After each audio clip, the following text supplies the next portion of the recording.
Saya bilang, tidak ada gunanya Anda IQ-nya tinggi, tapi pemalas, tidak memiliki disiplin. Yang penting adalah Anda sehat, mau berkorban untuk masa depan yang lebih cerah. Assalamualaikum warahmatullahi wabarakatuh. Halo teman-teman semua, kembali lagi bersama saya. Kali ini saya akan membahas tentang sejarah Timor Leste. Ya, kemungkinan besar di antara kalian ini ada yang nggak tahu, atau mungkin tahu tapi nggak mau menerima fakta, atau mungkin malah sebaliknya sudah didoktrin berita-berita buruk saja. Makanya banyak sekali yang masih kita temui ya, di komentar-komentar dimanapun tempatnya, banyak narasi-narasi ngawur, ya udah gitu ngawur dipublikasikan pula, disebar-sebar kemana-mana, seolah-olah itu sudah kebenaran mutlak. Kelihatan banget kan kalau orang itu nggak mau belajar sejarah yang benar. Ini sudah mendekati depresi akut itu. Di antara kalian pasti sudah tahu kan, kalau Timor Leste itu sebelum diambil alih oleh Indonesia, Timor Leste itu dijajah Portugis selama ratusan tahun tanpa dibangun apapun. Ya, tahun 1975 Portugis itu pergi, lalu terjadi perang saudara di sana antar kelompok politik. Pada tanggal 7 Desember 1975 dilakukan operasi Seroja. Pasukan Indonesia masuk untuk mengamankan wilayah yang sedang kacau balau, mencegah jatuh ke pengaruh asing yang nggak stabil, dan akhirnya menjadikannya provinsi ke-27 dengan nama Timor Timur. Ya, nah disinilah banyak orang mulai memutarbalikkan fakta. Yuk kita luruskan satu persatu.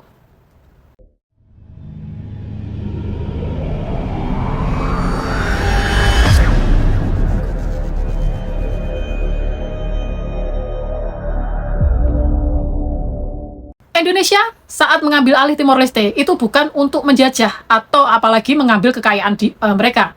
Saat itu Timor Timur itu belum punya sumber daya yang bisa diambil untungnya. Indonesia itu justru mengeluarkan dana sangat besar selama puluhan tahun, nggak pernah mengambil apapun untuk timbal baliknya. Dan kedua, bukan semua orang Timor Leste itu ditindas. Banyak warga dan tokoh asli di sana yang mendukung tetap bersatu dengan Indonesia. Salah satunya adalah Mayor Alfredo Alves Reynado. Kalian pasti ingat kan? Yang berani datang diam-diam menemui tim acara Kick Andy, diwawancarai secara rahasia dan berbicara jujur di depan kamera. Kalau memang Indonesia itu sekejam yang dituduhkan, kalian-kalian ini yang nggak tahu apa-apa, mana mungkin dia bisa berbuat begitu, bebas? Hah? Tapi sayangnya setelah kebenaran itu keluar, beliau tewas ditembak mati di Timor Leste ya, bukan di Indonesia ya. Oposisi politiknya yang nggak mau rahasia mereka terbongkar.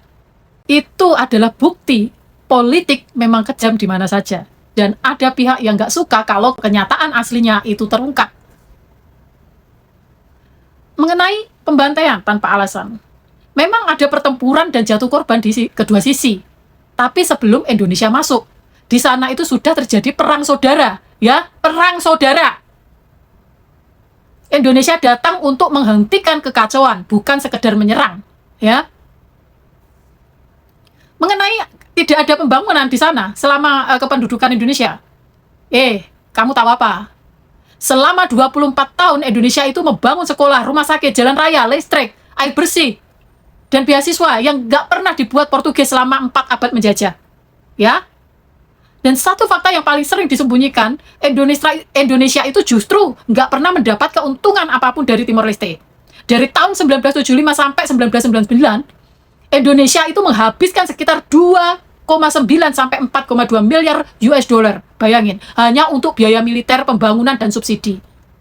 Kalau dihitung sekarang setara belasan triliun rupiah lah, ya.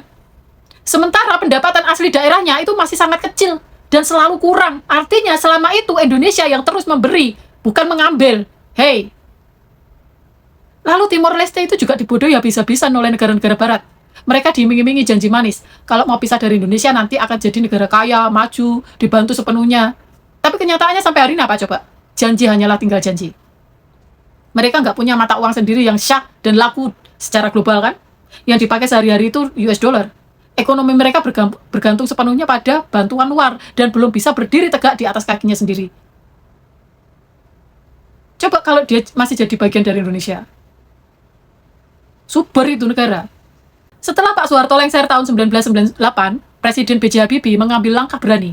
Beliau memberikan hak sepenuhnya kepada rakyat Timor Leste lewat jajak pendapat yang diawasi langsung oleh PBB. Ada dua opsi, tetap bersatu dengan otonomi khusus luas atau merdeka sepenuhnya. Saat itu Indonesia juga sedang mengalami krisis loh, padahal ya, mengalami krisis ekonomi besar. Harus menyelamatkan perekonomian seluruh rakyat Indonesia. Dan tidak bisa terus menanggung beban itu sendirian. Makanya akhirnya dengan langkah berani beliau pada tanggal 30 Agustus 1999, di mana saya sudah ada di Tiongkok waktu itu, sekitar 95% warga yang terdaftar ikut memilih. Hasil resmi yang diumumkan PBB, 78,5% memilih merdeka, 21,5% memilih tetap bersama Indonesia. Meskipun hasilnya demikian, masih ada ribuan warga yang tetap ingin bersatu dengan Indonesia. Bahkan ada yang memilih pindah menetap di Indonesia sampai sekarang. Setelah hasil keluar, terjadi kekacauan dan kerusakan besar di sana.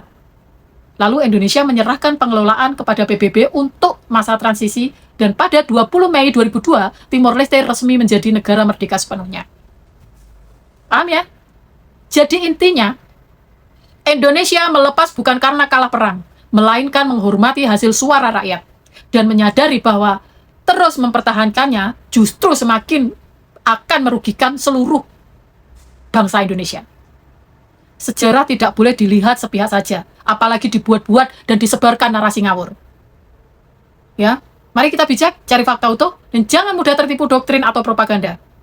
Kalau kalian setuju dengan pandangan saya, jangan lupa like, subscribe, dan bagikan ke teman-teman semua agar mereka bisa belajar juga bersama-sama. Wassalamualaikum warahmatullahi wabarakatuh. Tanah air, ku tidak kulupakan, kan terkenang selama hidupku. Proklamasi kami bangsa Indonesia dengan ini menyatakan kemerdekaan Indonesia.